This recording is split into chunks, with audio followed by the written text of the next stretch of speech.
Over the last few episodes, you learned what to look for in a company: revenue and profit, debt and cash, the 5 key ratios. Beta is a real toolkit, but you might be quietly panicking about one thing. Where on earth do you actually find all of this? Are you supposed to dig through a 100-page financial report with a calculator and a headache?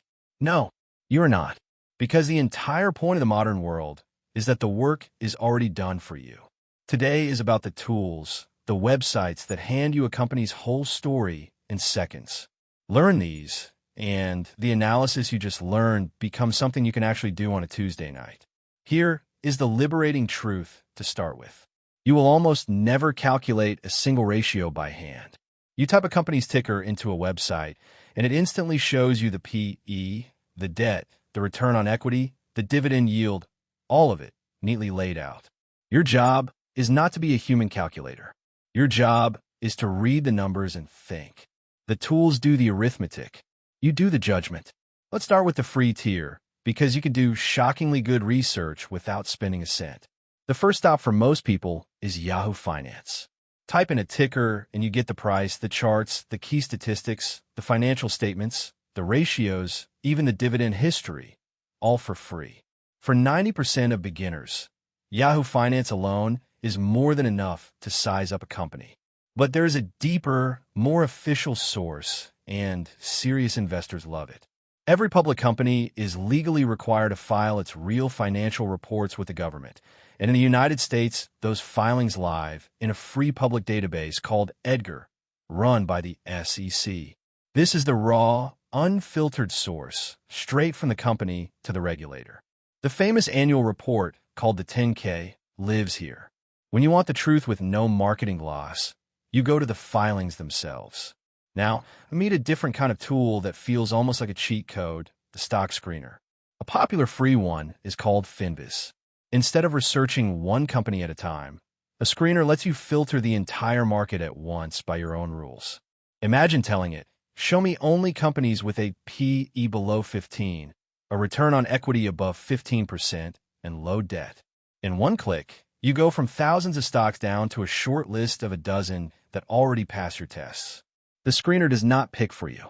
It just clears away the noise so you can spend your attention on the few names actually worth a look. And then there's the more powerful, polished tier, the kind of platform Mika himself uses, like Koyfin. Think of these as the professional version of Yahoo Finance. Cleaner, deeper, more visual. They let you compare companies side by side, chart a decade of revenue or dividends in a heartbeat, and see everything on elegant dashboards. Some features are free. The deeper ones are paid. For a casual investor, a free tool is plenty. For someone who researches seriously and often, a platform like Koyfin can save real hours and make patterns jump off the screen. Morningstar and a site simply called stockanalysis.com are two more worth knowing. So the landscape is simple. Free and excellent for beginners: Yahoo Finance and the official EDGAR filings. Free and powerful for filtering: a screener like Finviz. Polished and pro for serious work: something like Koyfin. You genuinely do not need to spend money to analyze a company well. You just need to know where to look, and now you do. But here is the warning that matters more than any website, and please carry it out of this episode above all else. A tool gives you data. It does not give you judgment. Koyfin will happily show you a company's PE. It will not tell you whether that business has a moat, whether you actually understand what it does, or whether the price is sane. The most beautiful dashboard on earth cannot think for you. All the thinking we built in the last few episodes is still yours to do. Feed a sharp tool a lazy mind, and it will simply help you reach a bad decision faster. And one last grounding thought, the same one we return every time because it is the most honest thing in this whole series. You do not need any of these tools to succeed. The simple index fund requires zero analysis, zero screeners, zero dashboards.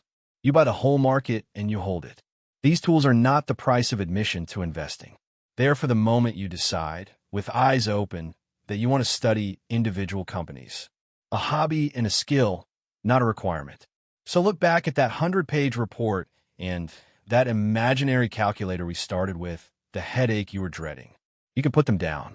The numbers are already gathered beautifully on free websites a click away. Your only real job was the one no tool can do, to look at what they show you and think clearly, calmly, like an owner. That is where we have been heading for 17 episodes. The data was never the hard part.